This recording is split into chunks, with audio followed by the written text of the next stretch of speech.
Good morning, everybody.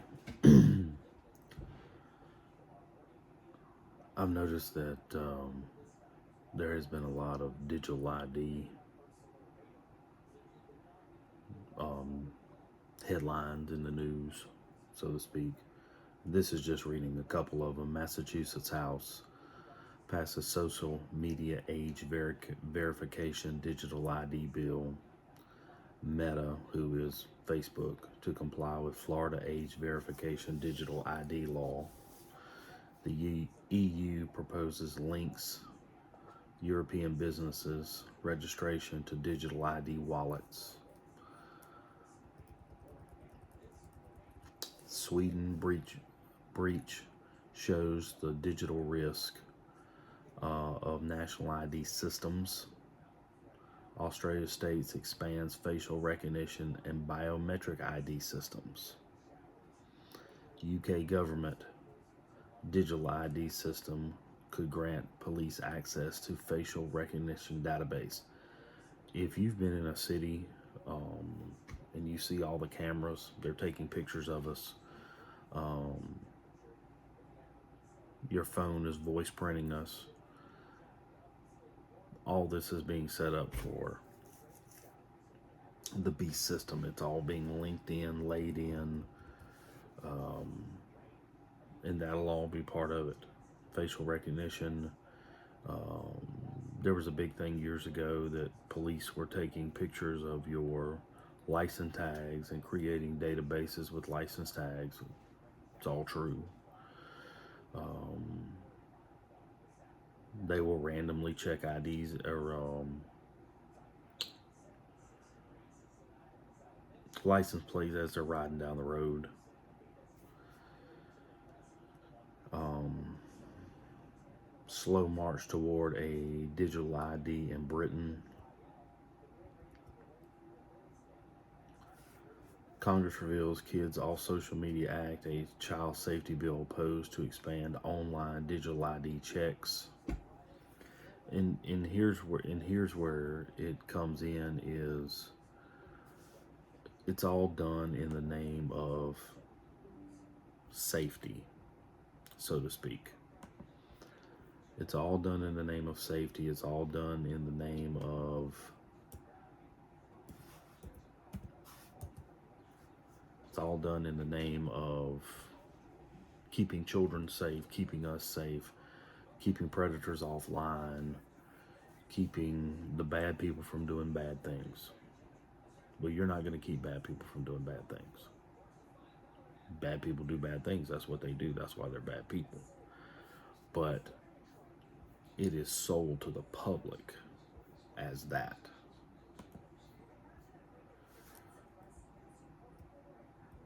That's just like a perfect one is Sam Altman's World ID expands biometric identity checks. 18 million people scans 18 million scanned irises. And the company has found its real business model, charging advertisers a premium for verified eyeballs. That comes from Reclaim the Net. A biometric system built on iris scans and expanding into mainstream online services, while its backers online new ways to tie verified ID to revenue generation. So he could care less about it as long as he's making money. Um, Now, if you don't know who Sam Altman is the guy who is the CEO of OpenAI. He introduced a standalone World ID app in public beta on April 17th. The app separates identity management from the existing World app crypto wallet and is described as a tool to verify what platforms and services manages your authenticators, store credentials, and control how your ID wallet is used and how your World ID is used. The rollout comes as the organization reports more than 18 million people across 160 countries have already verified using its Orb services, which scan a person's iris to create a unique identifier. You know, and here's the slow creep to it. It was in the 20s or 30s they came out with a Social Security card. Everybody thought it was the mark of the beast. And they said, no, no, no, no, that's not what this is. This is just to, you know, this is not going to be used for identification purposes. We just need to do this to keep track of people. Well, it's absolutely used as identification. What do people ask? What's your Social Security number? What's the last four of your Social Security number? We went from that to fingerprints. Now, when you go into some places, they scan your hand, because apparently the veins in your hand are simply unique to you, the way they run. They're more controlled. They're more unique than fingerprints are. They say that the facial recognition and the ears now are more unique than people realize. Now it's going to iris scans, and they've used iris scans in military bases for years for people getting in and off military bases. My whole point to that is, it's a slow creep. It's taken many, many years to get to this point, but the creep has now moved from a trot to a run to a sprint. And they've now gotten a generation of people, especially the younger generations, who will run headlong into it. And I noticed that more and more older people are running headlong into it, because I don't know whether they want to keep up with the young people or what, but I posted a very short video late last night when I should have been sleeping, but couldn't, about Noah's Ark.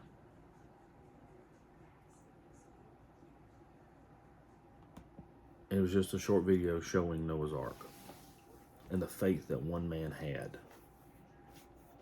And I wanted to read something to you. This comes from Genesis 6. This comes from Genesis 6:6. Let's back up to 6:5. God saw that wickedness of man was great in the earth, and that every imagination of their thoughts of their hearts was evil continually. And it repented the Lord that he had made man on earth, and it grieved him at his heart. And the Lord said, I will destroy man who I have created from the face of the earth, both man and beast, and the creeping thing, and the fowls of the air, for it repented me that I had made them. But Noah found grace in the eyes of the Lord. These are the generations of Noah. Noah was a just man, a perfect man in his generations, and Noah walked with God. Noah begat 3 sons, Shem, Ham, and Japheth. The earth was corrupt before God, and the earth filled with violence. Wow, that didn't sound like us at all.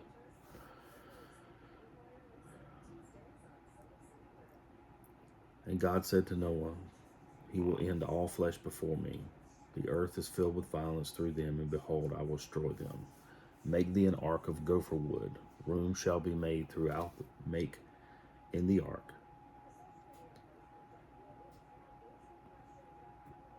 And pitch it within and without with pitch, which means he's just covering it with pitch.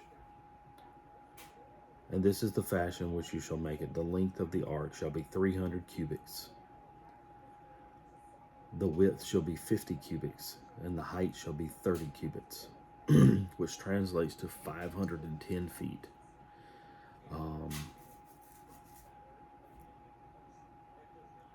And when you see that video, it's a short one. We went to the Ark in Kentucky, and that is a sight to behold. Standing there, looking at that Ark, and it's made to the exact specifications, that length, height, width. 3 levels, a door midway in the side, and you're standing there looking at it, and God tasked one family, specifically one man, to build this ark. It took almost 100 years. A lot of estimates say 75 years. But we know that Noah did not have his 3 sons until he was 500 years old. He entered the ark at 600. So that's our time frame. A lot of theologians, a lot of historians believe that he probably, because all 3 of his sons were married, probably, now Noah could have started laying the ark out before his boys were able to help him, but somewhere around 75 years to build it. And it's not like they had modern tools and a crane and all this stuff. I mean, this thing was built by hand.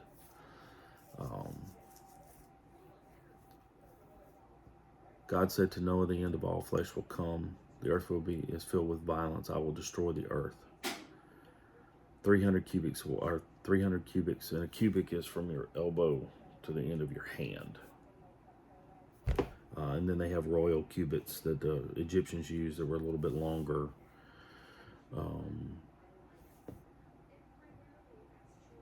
50 cubits wide, 30 cubits high. So a cubit is roughly 18 to 20 inches, is about how big it is. A window shall make the ark, and its cubit shall be finished at above. The door of the ark shall be set in the side. With the lower, second, and third stories you shall make. And behold, I will bring a flood upon the waters, destroy all flesh within those, where within is the breath of life from under heaven, and everything that is in the earth shall die. But with thee I will establish my covenant. Thou shalt come into the ark with thy sons, thy wife, thy sons' wives, with thee, and everything of all flesh, 2 of every sort, shall bring to the ark, and then keep them alive with thee. Thou shalt be male and female.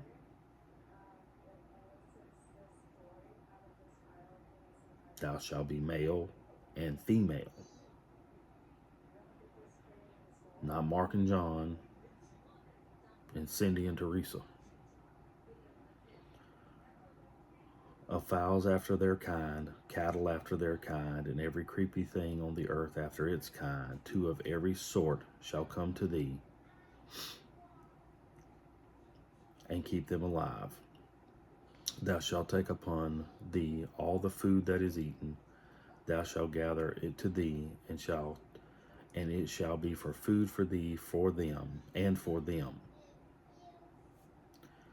Thus Noah, according to that God commanded him, so he did.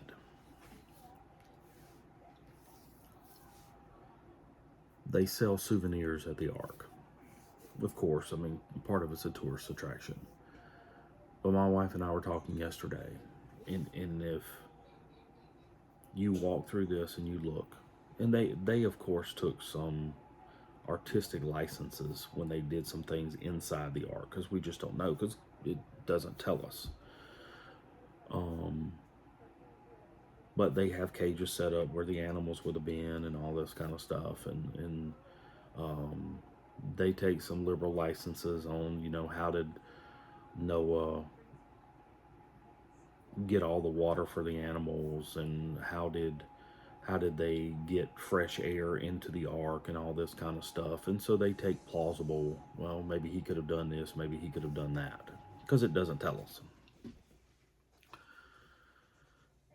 So you're walking through there and you're looking at this, and you're looking at the sheer mass and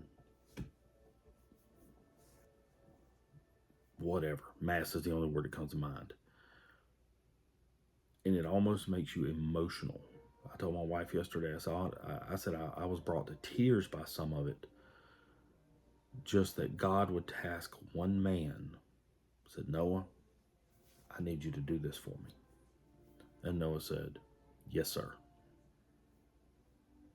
What do you want me to do? I'll do it. Back to the souvenirs. They sell souvenirs in there. And one of the souvenirs says Noah's faith. Imagine the faith that Noah had in God.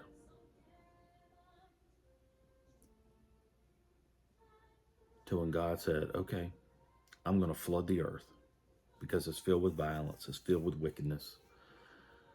I can't do this anymore. I'm tired of watching it.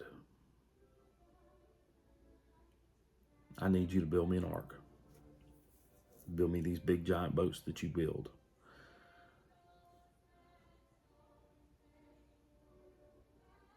And I want you to take your family. I'm going to send you 2 of every kind of animal. Now, he didn't say every species. He said every kind. And I never quite understood that either. I mean, I was like, my goodness, there's millions of species.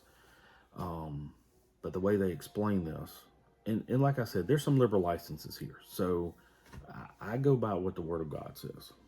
So I'm looking at this and some of the stuff I'm going, okay. Because they're trying to explain it to you in the best way they know how to explain it through this exhibit. So he took the canine species, jackals, for example. All these are canine species, like wolves, cat, jackals, the little Yorkie dog that I have running around in this house. Those are all canine. So he took 2 of canine species. He took 2 of the bird species. He took 2 of the elephant species. And part of this, too, is they go back to a biblical view of the world as about 6,000 years old, starting with Adam to today, which includes the dinosaurs, which includes a very direct attack is not the right word, but comparison to what science teaches us and what the Bible teaches us. And it is drastically different. It's drastically different. You know, science, and I was a science teacher for a while.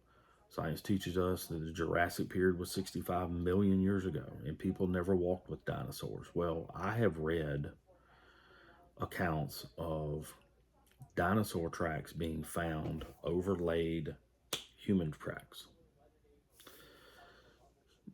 There's an account in the Bible, and I will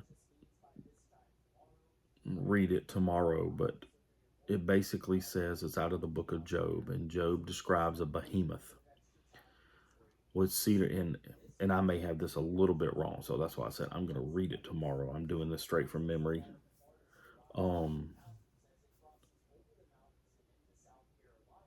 That he had legs like cedars, and he had a tail that swung like a cedar trunk. And I'm doing this from memory, so there again, I'm going to read it. And it's been described as a hippopotamus, is what he's talking about, which is a very large animal. Well, I don't know about you, but a hippo does not have a tail like a cedar trunk, like a cedar tree. Now, a very large dinosaur would. And that's what they were going at. They were like, look, the Bible tells us 2 or 3 things in here. And they had 3 or 4 different Bible verses that talked about described animals that could very easily be dinosaurs, the way they're described in the Bible. And they were out of the book of Job. And their explanation to this was, look, the Bible 6,000 years, we've been here for 6,000 years. God did this, this, and this. They follow a timeline. And they're saying that, look, we walk with dinosaurs. I've always believed we walk with dinosaurs. That they were a pre-flood animal up until Noah. They were part of what God created. I've heard dinosaurs described as the fallen angels coming down and having relations with animals that created the dinosaurs. I don't know where people get that from. I've never read that. I heard somebody say that one time, and I was like, okay, whatever. But that's where they're coming from. And I'm going to do some more stuff on this.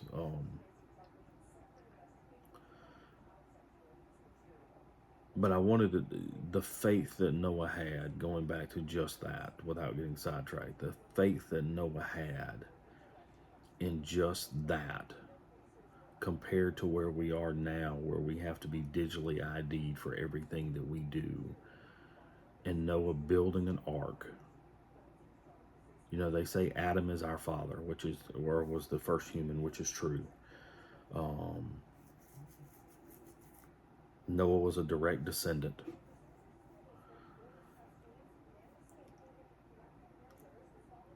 You're in awe of the place when you walk in. You really are. It is one of those deals to where it is breathtaking. You always hear about take your breath taken away when you walk in somewhere. That place is breathtaking. You walk in, I got emotional. My wife says she got emotional too, in just the sheer volume and task that God put on Noah and his family. Specifically him, but him and his family.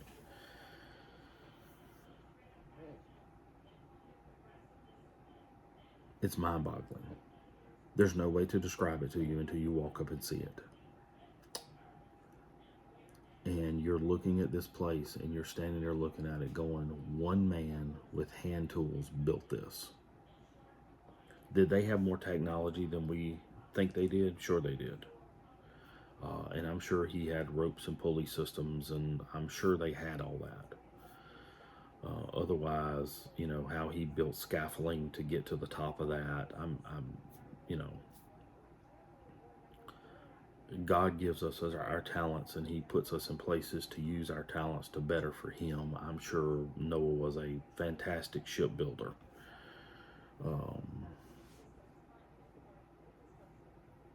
But if you've never been to the ark, you need to go. You need to go. It's in Kentucky. There's also a creation museum that starts from the creation of the earth, takes you through Roman times, takes you through the Egyptian times, and they do a side-by-side comparison of science and the Bible throughout the entire museum. It is a side-by-side comparison. And it's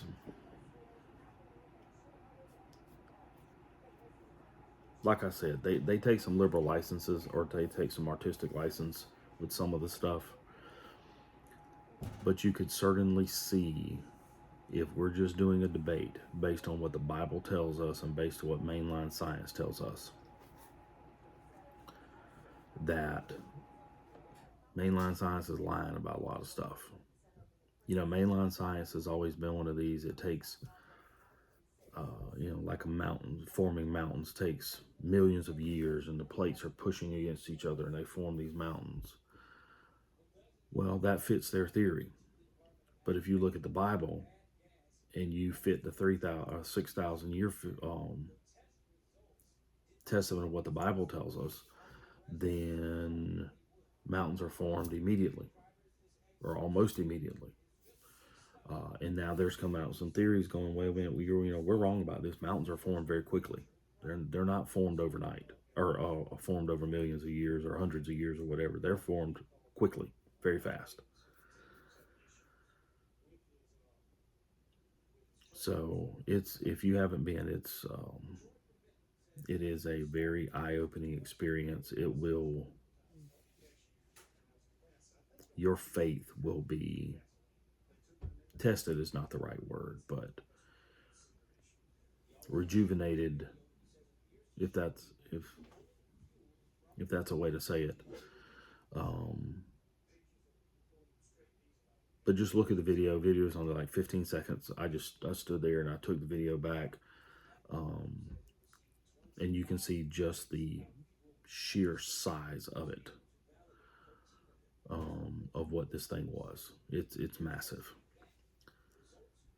I started rambling there. I apologize. So we went from that to Noah's faith in God to digital IDs. What's going to happen in the next 10 years? Still got a war raging in Ukraine. We're at whatever kind of ceasefire we are. That's mainly just to reposition assets, resupply, replan, reposition, start it all over again. Y'all have a great day. May God guide your steps today. Go pray, prep, and train something. Please prep something. Please prep something. Food, water to start with. I know gasoline is crazy. Go store you some gasoline, non-ethanol. Don't store ethanol gas.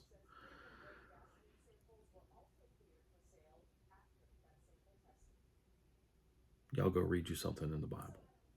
Start in Genesis 6. It's a fascinating story of the faith that Noah had in God. Y'all have a great day. We'll talk to you later. May God guide your steps. Keep your head on the swivel.